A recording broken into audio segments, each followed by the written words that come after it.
Welcome to the Shadow Clone leveling method for Diablo 3, patch 2.6.10 and season 22. Now, Bloodshed, what is the shrine leveling method? Now, this is basically introduced this season, only for this season as far as we know, because we have this thing called Shadow Clones as a seasonal theme when you pop a shrine or a pylon.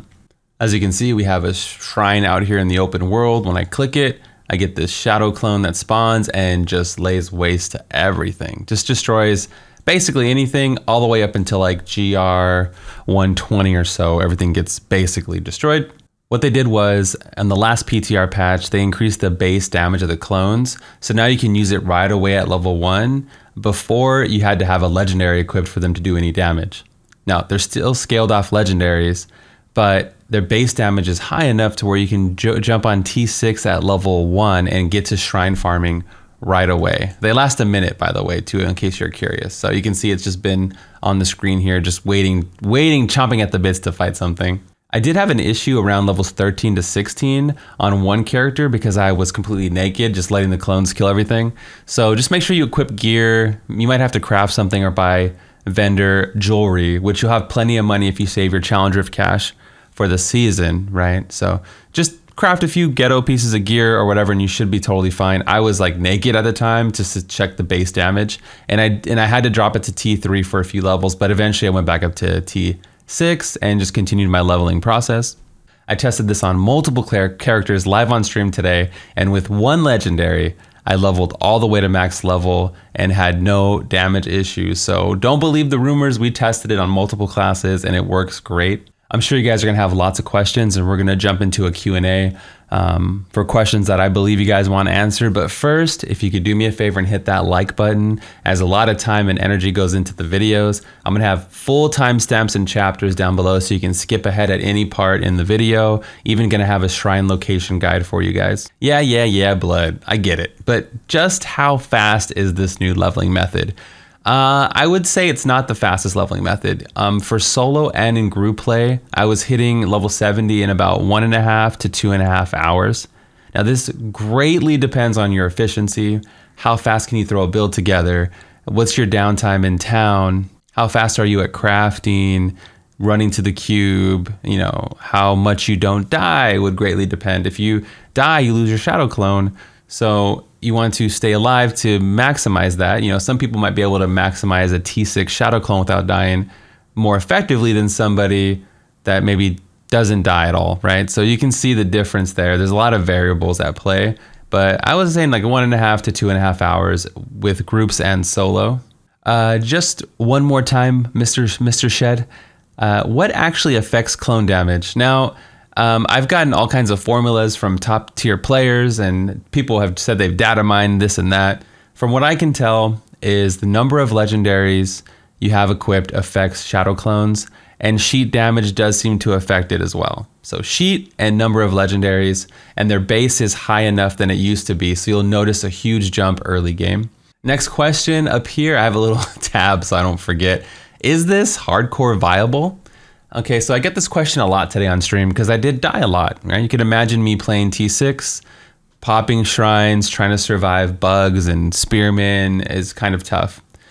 So imagine what it's like to upgrade a level 70 weapon at level 40, right? You get this huge amounts of power and you bump it all the way up to T6 and you go kill stuff. Well, hardcore players don't typically bump it up to T6 unless they have huge cojones, right? You don't typically do that. So it's the same thing here, is you would go as high as you're comfortable with. I would imagine I'm going to do a hardcore let's play and I'll probably be on Torment 1 and see how it feels, right? Depending on your playthrough and what you get, you might bump it up even further, right? Demon Hunters get their damage reduction bracers at level 1.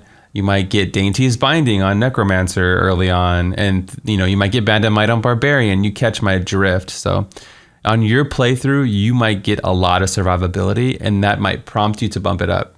By default, just by building tanky, taking your cheat deaths, doing all the things, adding vitality to your character, movement speed. I would imagine you should be okay on T1, just like in the Kanai leveling method, just like when you get your level 70 weapon every single season, right?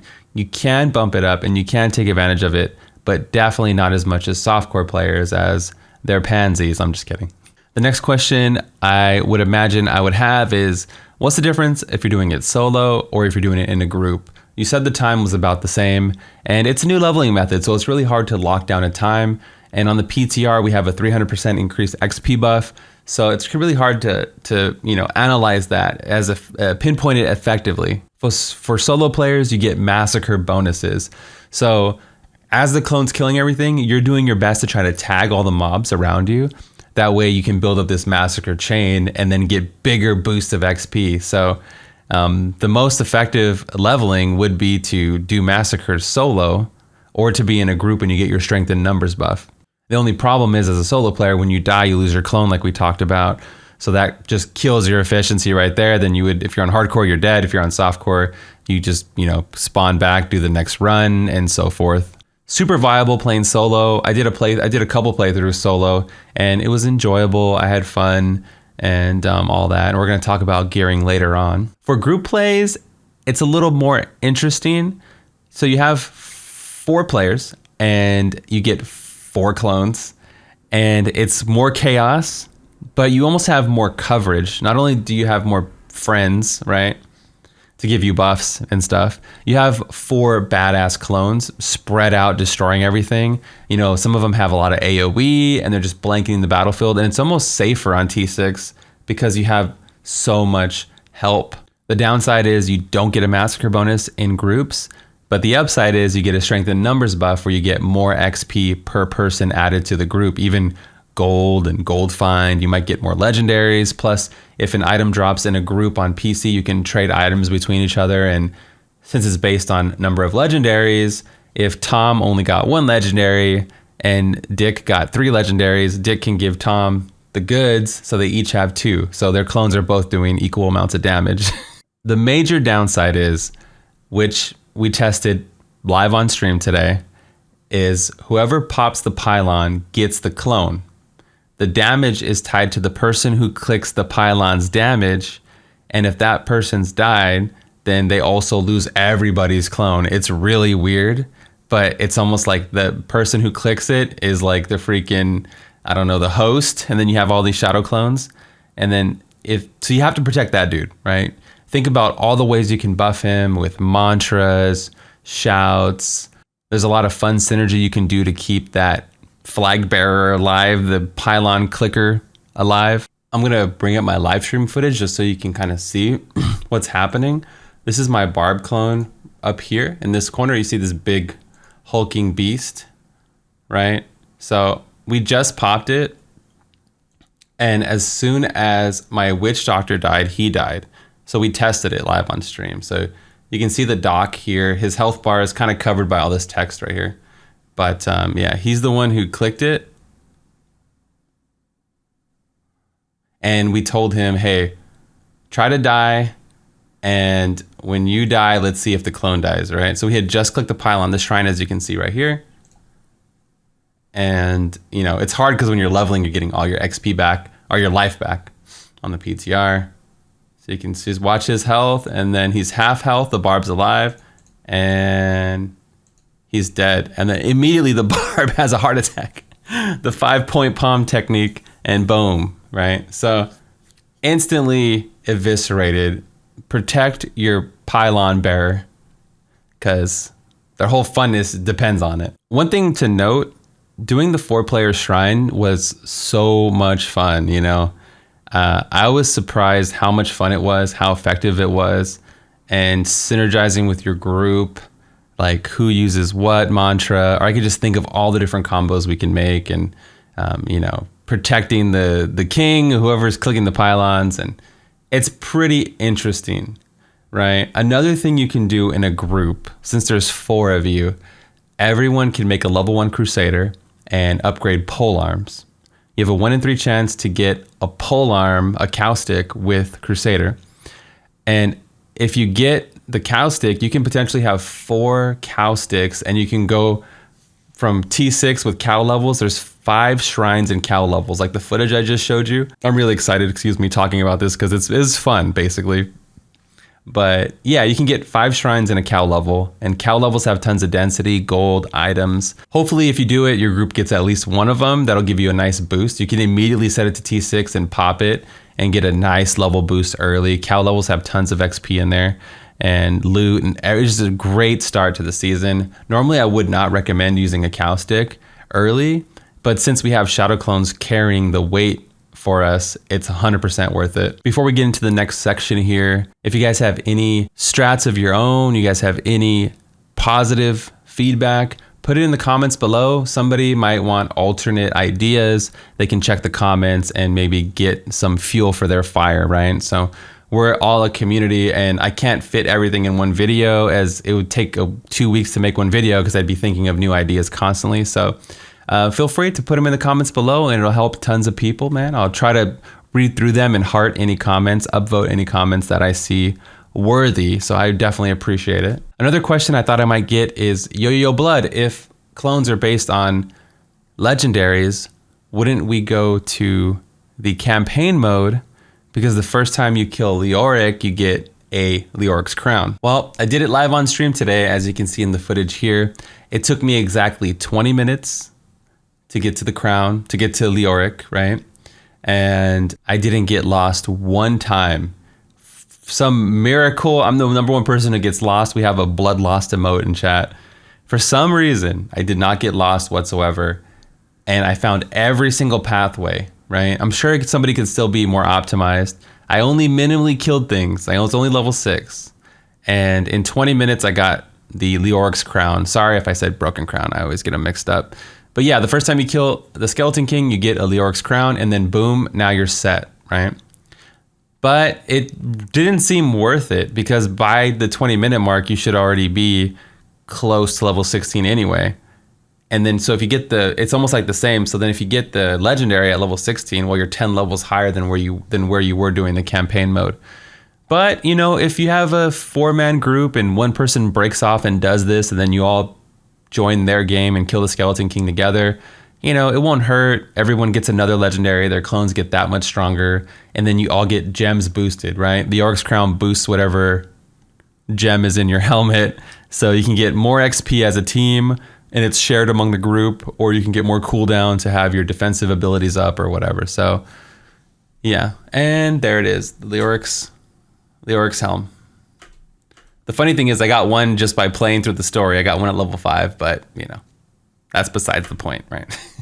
Maybe you do the Leoric run if you roll your blood shards at level 1 and you get no legendary with it, right? You roll your blood shards at level 1 and you're like, damn, what do I do now? Right? If you're in that situation, then maybe you go do the campaign so you have at least a backup plan. All right, and finally, the moment you've all been waiting for, ladies and gentlemen, shrine locations. Now, there are many shrine locations, and truth be told, I've been studying these and testing runs for the last week and a half on and off on stream on the PTR. Tons of live stream footage of me doing routes for a few hours here and there. So I'm gonna go through my best 8 runs. I'm gonna put them up here on the screen. The reason why I chose 8 runs is because there's a group of 4, right? And everybody runs 2. If you're playing this solo, take your favorite ones. You don't have to run the list. It's not a pure list. I'm sure people in the comments will say to do this run or do that run, or I had success with this run. Definitely take all of our suggestions and make your own method, make your own route, right?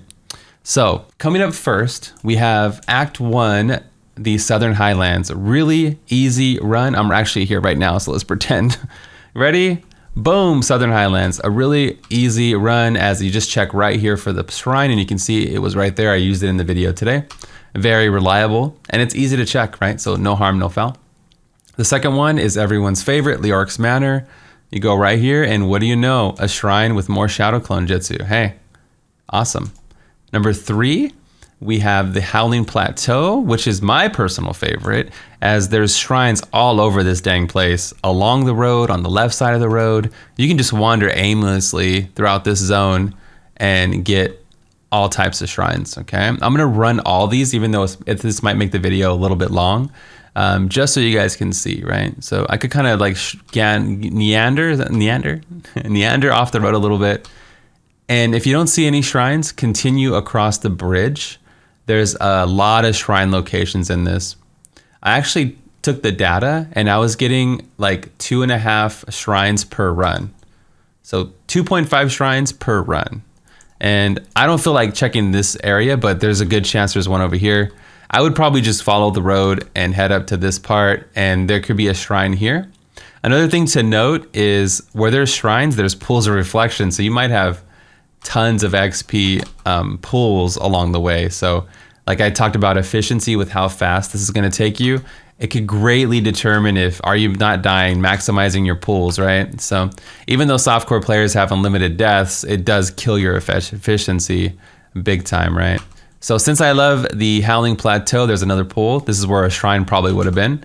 I would probably just do a lap up here, as this is a nice place for shrines. And of course, we're probably not going to get one here, but yeah, that's the way it goes, right? Let's go ahead and head over to the next run. Another one in Act 2 is the Road to Alcarnus. You guys might know it as like the Magda run or whatever. You just go over here. So if you check down here, I've had a lot of shrines spawn in this area, and then you kind of head over. But if you have really low, maybe make somebody with faster movement speed do the longer runs, like Demon Hunter gets Tumble early, Crusader gets Pony relatively early. Poor Necromancers don't get Blood Rush to like level 30, so maybe give the easy runs to like Necromancers, right? Something like that, right? So just basically just run to Magda, and anywhere in this zone you can have a shrine spawn. And let's see, it can be anywhere up here. Try not to die. You can see like these runs are a little bit more dangerous, so you would want to maybe be careful in these longer ones. And it looks like we didn't get anything here, which is totally fine. On this run already, we would have had 2 shrines, which would have been tons of XP. We'd be like level 20 or whatever already, depending on what difficulty it was on. The next run after that, we're going to go to Act 3, the Bridge of Corsic, which is really quick. It's right by the waypoint. We didn't get it there. Sometimes you can check down the stairs, but typically it's right there, right behind the waypoint. And I like to just do a little bit of a peek and go back. The next one is the Lower Infernal Fate right here. Just a quick one. It usually spawns right here. Nothing. Gardens of Hope T3, which would be right here. I like to check right, and this is our 3rd shrine, and we got a cursed chest next to it. Absolutely bonkers, right? So then all the clones would attack the cursed chest, and then you're just getting that much more. One thing I noticed too is once you get one, and like let's say you were to progress through the rift like so, once you get like 1 clone, there's another chance you're gonna find another shrine while you're playing. And then it just starts to snowball, right? As it goes through, you're getting more and more and more. So we didn't get another one that time, but I don't wanna go too far. I wanna keep us on point here. And the final one is the Fractured Fate, and that's also here in Act 4. And this is another one of the long runs. So again, give these 2 long runs to like other players, and boom, right here, there's a shrine. It spawns here, or sometimes it spawns right in this room tucked away, or in this part down here. And then boom, that's like what 4 shrines we would have gotten all from 1 map, right? And then what do you do once you run all 8? You just reset and do it again, right? And then you follow each other along and, you know, lock arms and freaking down the golden brick road. In conclusion, this is fun. I enjoyed it. I'm looking forward to the season, and I want to get a group together, and I want to upgrade Cowsticks and see what we get and see what happens and how much loot we get and how much XP we get. Being able to test it without the seasonal theme, the XP buff on the PTR, and just seeing where we end up. And I'm excited. It actually hypes me up for the season doing something new. Remember, if you're using the shrine method, you're gearing defensively. Think about cheat deaths. Think about utility, like movement speed. Getting movement speed on your boots, for instance, is only going to be more beneficial cooldown. You want to get to shrines faster. That way you can drag the clones with you. It's almost like they're your insane ninja assassin bodyguard, right? So utility, defense, go to vendors. You get 4.9 million gold roughly in the Challenge Rift cash. You know, head over to the vendors, buy stuff. Rings become available at level 7. Amulets become available at level 10. you know, take advantage of the vendors, take advantage of crafting. You get materials in your bag. Don't forget to craft your level 70 weapon at level 40. All this was tested with just one legendary, right? Which you can actually just go do Leoric for and nothing else. Amazing method. I hope you enjoy it. I hope you like the video. If you want to support further, there's tons of links in the description to my social media. I would love to see you on Twitch. You can sub on Twitch. You can sub on YouTube. You can support wherever you like. Just leaving a like I said on the video, has been amazing. It gets the video out to more people out there. So that's going to be all for me today. I'm going to get to working on more videos. This is Bloodshed, and I'm out of here. Peace.